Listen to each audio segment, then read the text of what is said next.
Hello yours, మీరు చూస్తున్న విబుడ్ working was videos చూడండి సార్. ఇందులోపల మనం 2 టాయిలెట్స్ తయారు చేసి ఇచ్చినాం వీళ్ళకు.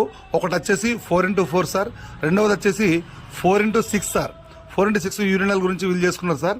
ఇందులోపల వీళ్ళు ఏంది అంటే స్పెషాలిటీ 75 mm వాల్తో చేసుకున్నారు. వీరు 3 inches 75 mm వాల్తో చేసుకున్నారు. దీనికి కారణం ఏంటంటే యూరినల్కు లోపలికి వెళ్ళి ఒక అండర్ పుట్టుకులా ఒక 5 p వాల్స్ వస్తాయి కాబట్టి ఆ పైప్ గురించి ఈ విధంగా చేసుకున్నారు.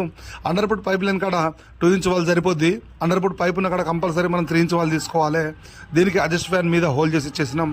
చూడడానికి కూడా ప్రైమ్ లుక్ ఉంటుంది. ఈ విధంగా మనం ఫినిషింగ్ చేసుకున్న తర్వాత మనం దీనికి టైల్స్ ఇన్స్టాలేషన్ చేసుకోవచ్చు. దీనికి టైల్స్ ఇన్స్టాలేషన్ చేసుకోవడానికి మంచి అవకాశం ఉంటుంది సార్ మన బోర్డుకు. చూడడానికి ఎంత నీట్ ఫ్రేమ్ లుక్ ఉంటుంది. తొందర లోపల కంప్లీట్ అయిపోద్ది. 1 day వర్క్ సార్ ఇది. 1 day లోపల మనం కంప్లీట్ చేసిన వర్క్ ఇది. ఇంత నీట్ ఫినిషింగ్ ఉంటుంది, చూడడానికి కూడా బాగుంటుంది. ప్లస్ ఇంకొకటి మనకు నచ్చనాడు రిమూవల్ చేసుకున్నటువంటి అవకాశం మన వ్యూ బోర్డులో ఉంటుంది. Best removal board and use and board sir. View board working was video. Thank you sir.